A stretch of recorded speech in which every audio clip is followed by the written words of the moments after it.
Well, hello everyone and welcome back to Pringleton Model Railway. Whether you're here for the first time or returning, thank you for stopping by. Your support is really appreciated.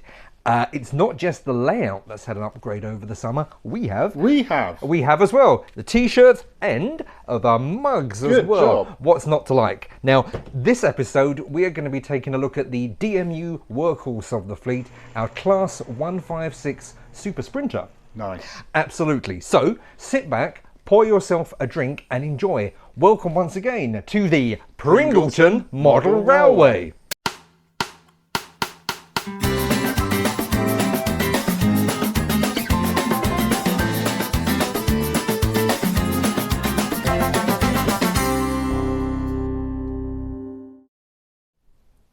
Alright, so let's get straight in here and get going by having a look at the Class 156. Let's dramatically bring it into view.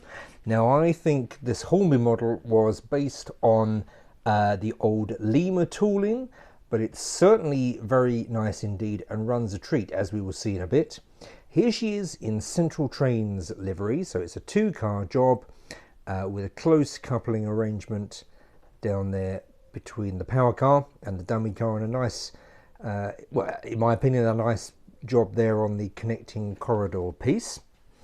So the glazing's pretty flush, the detailing's really nice, and here we are having a look at her on the dummy car end. So what we'll do is we will get the case off this bad boy, have a look inside, and then see what else we're going to do. Right then, so the shell is off, and we have a little bit of a glimpse of the paintwork here as well. As I say, very nice indeed. And then here we have the chassis. So it's one of the newer motors, all-wheel pickup, nice thinnish profile steel wheels there, and we can see the pickups just behind it there. DCC ready, and here we have a Hornby decoder in place.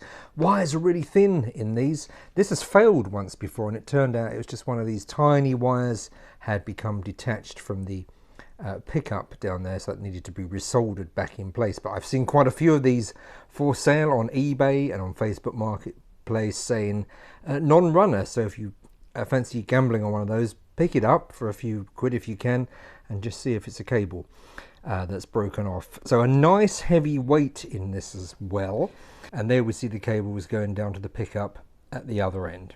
Okay, so this is our principal upgrade for the 156 that we have purchased from TTG Emporium, and a bit like Express Models used to do, loads of different lighting kits and all sorts of DCC cool stuff advertised on their website. The one for the 156 was shown as out of stock, but I contacted them. Lovely guy called Steve said no problem, I will make you one, and actually within a week it arrived. So let's see what we've got. Wow, this is extremely encouraging. A kit with instructions set here. Wow, this looks really detailed. We got a wiring diagram here as well. I'm not just being pointed to a website, I've actually had the printouts done. Ah, look at this. I mean, I've got plenty of these, but what a handy reference guide that is to the DCC socket wiring. And then in here we have the kit itself by the looks of it. So all looking promising indeed. Here's one of the two light boards. So yes, it does have two, as I'd hoped and been advised. One for the power car and one for the dummy car as well. So that's obviously going to just nestle in down there. So according to the instructions, I need to remove a section here so that the light board can go in. I need to remove this section according to that. So I kind of initially thought that was going to be a sort of, it pops out. I don't think it does. I think I need to do some surgery on this car, so let me do that and then see where we are after that.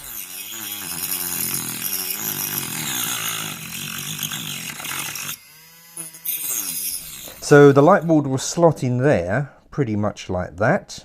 Okay, right, let's go on to the next bit. I thought, because I'm going to need to connect all these white lighting boards up and connectors to the dummy car, so I thought I'm going to actually just complete the wiring on this DCC socket. So before of course I need to unscrew the DCC socket here, Hornby one, turn it round. Then of course some of the wires broke which were already soldered on, so I needed to deal with all that.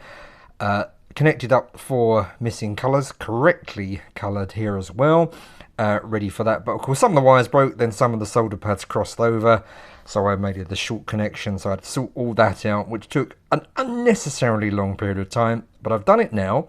These sort of flyleads are ready for the next stage, and crucially I put the DCC decoder back in and tested it to make sure that everything's working before I proceed. Now next up we have this rather tricksy bit which involves cutting the light lenses glazing section with a view to stopping the light bleed between the different LEDs. So that's definitely going to be another job for my mini grinder thing, so let's get that going as well.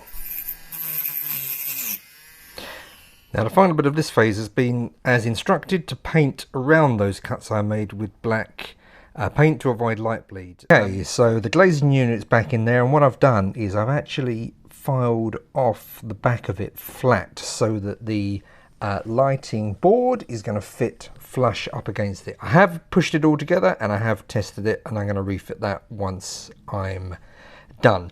Now whilst the super glue on that's drying back in place, I've done some further reconstruction and taken the glazing unit off the top of this power car as well, and as you can see I've fitted some 12 volt LED lighting strip cut to size to that as well. So that's going to go under there, and then that's going to be the interior lights. So I'm going to give that a little test as well now. Right, so everything's sort of back together now, and the instructions sort of say just black tack this into place, but I just cannot get the positioning for this lighting board right with black tack. So I've applied a little bit of Yoo-hoo on there.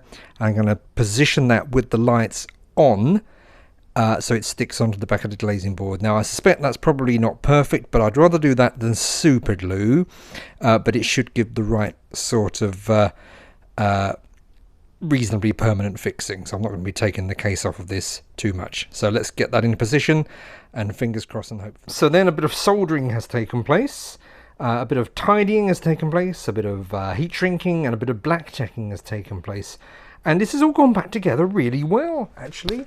Look, my interior lights are on. Buried in here is the 1K resistor to bring those down to a more manageable notch. My directional lights are working just fine. It's time to get the lid back on this fella and then have a crack at the other end. Some time has indeed passed, because the real fun and games was actually dealing with the cables between the two coaches. And originally I mounted a little JST connector, micro connector, on the corridor connection. What a complete schoolboy error that was, because of course they swing out massively on the curbs. In the end, you can just see it here, I've had to resort to these tiny micro connectors, 2 of them, because I need 4 wires, 2 on each side, coming out from underneath each unit and going back up in. And if we look up underneath, you can see where that's going on. It works actually. I've used black tack to hold them into place. There's enough pivot on those. And here are the actual sockets I used. So a little bit of tidying up to do with the cables, finishing everything off, probably a bit of black paint in a few places on the light boards and connections, just to make sure there's no light bleed. And indeed, just a bit of black on these little connections to cover the cable colours, and indeed some of that slightly ropier soldering work there. All in all, a lengthy but satisfying job. Great stuff. So now it's over to Jack to tell us a little bit more about the history of the Class 156. Thanks, Darryl. The British Rail Class 156, the so-called Super Sprinter, is a diesel hydraulic multiple unit passenger train. 114 two-car sets were built by Metro Camel at their Washwood Heath works between 1987 and 1989. Made of steel, both coaches are powered, allowing the Class 156 to reach a very credible top speed of 75 miles per hour. Originally, the first 100 sets were painted in provincial sprinter livery for use across the regions, with the remaining 14 sets painted in Strathclyde transport livery for use on services around Glasgow. Following the privatisation of British Rail, the Class 156s carried a huge variety of liveries, including that of central trains, as we see in our example here at Pringleton. Today, after several refurbishments, most of the Class 156 sets remain in active service, with Northern Trains and ScotRail. They are still going strong after nearly 40 years and remain a common sight, super sprinting across the UK rail network. Now, let's return to Pringleton to see our Class 156 in action in our musical showcase.